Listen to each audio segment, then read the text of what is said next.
अधूरे हम अधूरे तुम पार्ट 2।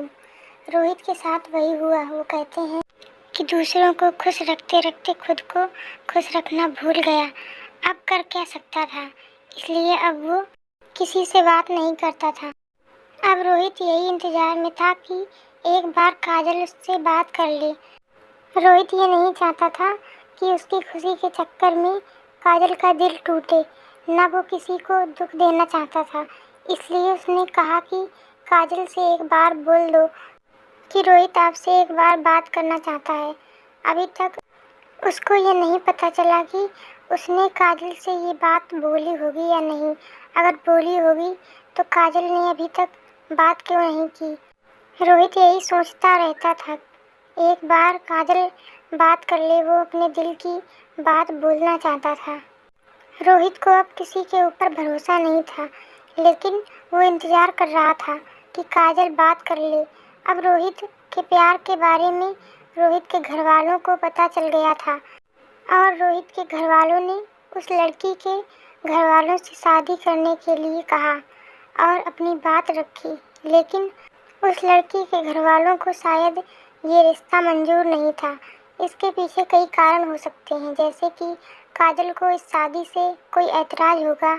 रोहित को यही लगता था कि अब काजल से उसकी शादी हो जाए, लेकिन जैसा वो समझता था वैसा कुछ नहीं हुआ। अब पल पल रोहित अपने आप को बिल्कुल अकेला महसूस करता। जैसे जैसे दिन गुजर रहा था, रोहित अपने आप को ख़त्म ही करता जा रहा था। उसको यही लगता था कि अब कुछ नहीं रहा उसका इस दुनिया में। गुजरते दिनों के साथ उसका अपनों के प्रति व्यवहार बहुत चुभने लगा।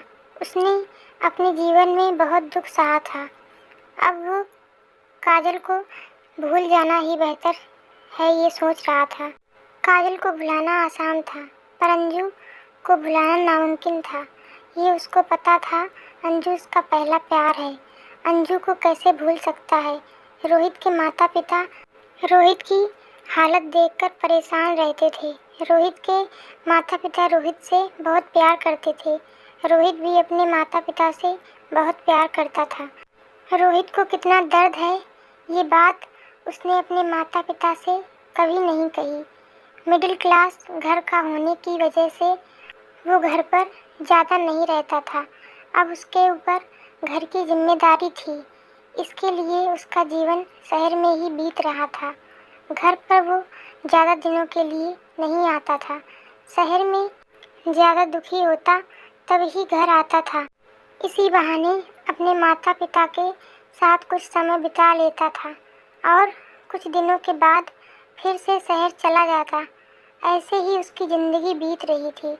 रोहित ने अभी तक सबसे ज़्यादा प्यार किया है तो सिर्फ अंजू से किया है। अंजू के जाने के बाद उसने काजल को चाहा था, लेकिन काजल से उसको कोई भी जवाब नहीं मिला कि वो क्या चाहती है। रोहित को यही लग रहा था कि अंजू को उसने बड़ी मुश्किल से बहुत दिनों के बाद बता पाया था कि वो उससे प्यार करता है, पर कहाँ ये ईश्वर को मंजूर था हम दोनों का मिलन हो। यही सोचकर रोहित के दिल को तसल्ली नहीं हो रही थी। किसी को चाहो तो अपने दिल की बात बोल देना ही बेहतर होता है, क्योंकि इस जीवन का कोई ठिकाना नहीं है। कब जिस्म से जान निकल जाए कुछ भरोसा नहीं है। अब तक रोहित यही सोचकर काजल को भी नहीं भुला सका। जब तक रोहित काजल से अपने दिल की बात नहीं कह देता, क्योंकि अंजू को खोने के बाद उसे पता चला अगर किसी से प्यार करो तो समय बर्बाद मत करो। अपने दिल की बात कह देना ही बेहतर है। ये कभी नहीं सोचना चाहिए कि आप जिसे प्यार करते हैं वो आपसे प्यार करता है या नहीं। हर पल तड़पने से अच्छा है एक पल में जान चली जाए।